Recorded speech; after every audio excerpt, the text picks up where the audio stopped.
வணக்கம் அன்பு நண்பர்களே. இன்னைக்கு நம்ம பார்க்க போற தலைப்பு என்னன்னா, ஒரு மனை தேர்ந்தெடுப்பது எப்படி. அப்போ இன்னைக்கு இருக்கக்கூடிய காலத்துல ஒரு மனையை வாங்குறீங்க, ஒரு கிரவுண்ட் மனை குறைந்தபட்சம் 50 லட்ச ரூபா இருக்கும், அதிகபட்சம் பல கோடிக்கு போகலாம்.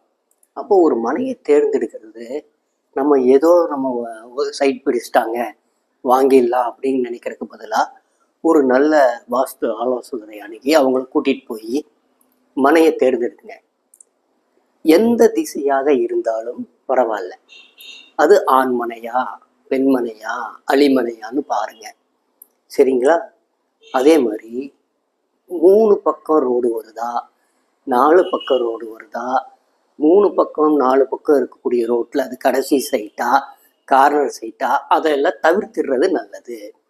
அதே மாதிரி வடக்கு பகுதியும் கிழக்கு பகுதியும் சற்று உயர்வா இருக்கிற மாதிரி மனை அமையணும்.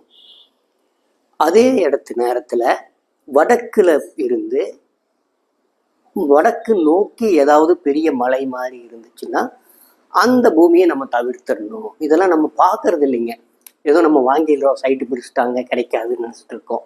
தவறில்லை, அடுத்த மனையை தேர்ந்தெடுங்க.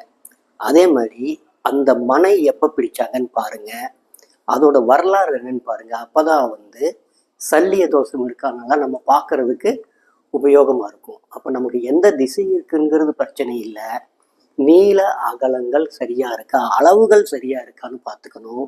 ஆண்மனையா பெண்மனையா அழிமனையான்னு பார்க்கணும். அதோட உங்களுக்கு ஏற்ற திசை என்னன்னு ஜாதகத்தையும் அனலைஸ் பண்ணி பார்த்துடணும், சரிங்களா?